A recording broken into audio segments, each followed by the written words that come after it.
So 2 weeks ago, we took a look at refurbishing a free PC I picked up off Facebook Marketplace. All went well and the system cleaned up nicely. Apart from the CPU, that is. It just couldn't keep up with the rest of the system. Titles like CSGO couldn't even reach 60 FPS, and that's just not good. So today we're going to try and remedy this by giving it a cheeky upgrade and seeing if we can improve matters slightly. I hope you enjoy the video. My name's Andy and this is Andy's Tech. Now just in case you missed the aforementioned video where we put this system together, I will leave a link above now. But for a quick recap, we have an AMD FX 4100, 16GB of DDR3 1866MHz RAM, a Radeon XFX 7850, and all powered by a modular 700W OCZ PSU. I also added an SSD and 500GB hard drive for storage, and when I picked the PC up it was in a sad state. It wouldn't boot and was really bashed up. But we cleaned her up and rebuilt the innards into a nice new Zalman case, and it looks as good as new. But sadly the CPU just didn't cut the mustard, so I'm going to replace it with this. An AMD FX 8120 Black Edition, which I brought from CEX here in the UK for just £20. It was the cheapest 8000 series processor I could find online, and the higher models like the 8350 do still hold a premium and as such can fetch upwards of £60. A little too juicy for us here on the channel, so the 8120 will have to do. It's an 8-core, well, supposedly 8-core CPU with a base clock of 3.1 GHz and turbo speeds of up to 4 GHz. It has 8 MB of level 3 cache shared, a TDP of 125 watts, and is based on the same 32nm process as the 4100 we currently have in the system. It should, technically as well, be a nice little upgrade for our system. We're going to put the FX debate to one side for this. Is it a true 8-core, isn't it a true 8-core? As we'll all be here till the cows come home. We are still running the stock cooler as well, so I'm not going to be overclocking the CPU today, and I'm just going to kind of pray that the temps will be okay, but we'll see. It does have some copper heat pipes though, so fingers crossed. We have all the benchmark figures from the last video, so without further ado, let's jump back into the games we tested before, and see if anything's improved.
And there we have it. So a bit of a mixed bag.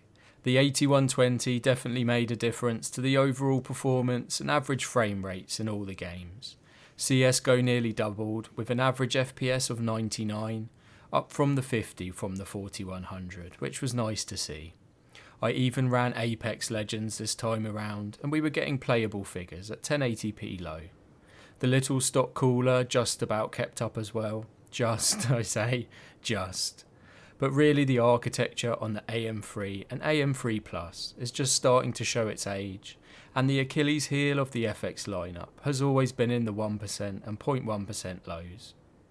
GTA 5 was plagued with frame slowdowns, where the game just went into a kind of slow motion while trying to load in the textures. Fortnite saw no improvement here also. In fact, it was slightly worse. Maybe overclocking would improve matters slightly, but who knows.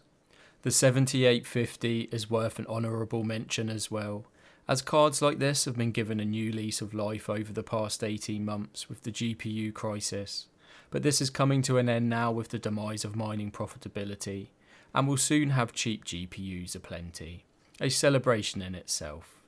But sadly these older 2GB cards will just get left behind now and forgotten to the annals of old tech, but not with us budget gamers at least. I honestly love playing around with these old AMD systems, but they are coming to the end of their usable life in modern gaming. Well, unless you want to play Rocket League, that is. And on that note, that brings us to the end of the video. I hope you enjoyed the little upgrade we made to the system. It definitely needed it. Thank you as always for the support and making it this far in the video. Please leave a like and a comment, it helps out the channel massively, plus I love always hearing what you guys have to say. Consider subscribing to the channel if you haven't done so already. You can also support the channel by buying me a coffee, and there's also a great Discord community. All the links are in the description. Take care as always, God bless, and hopefully see you in the next one.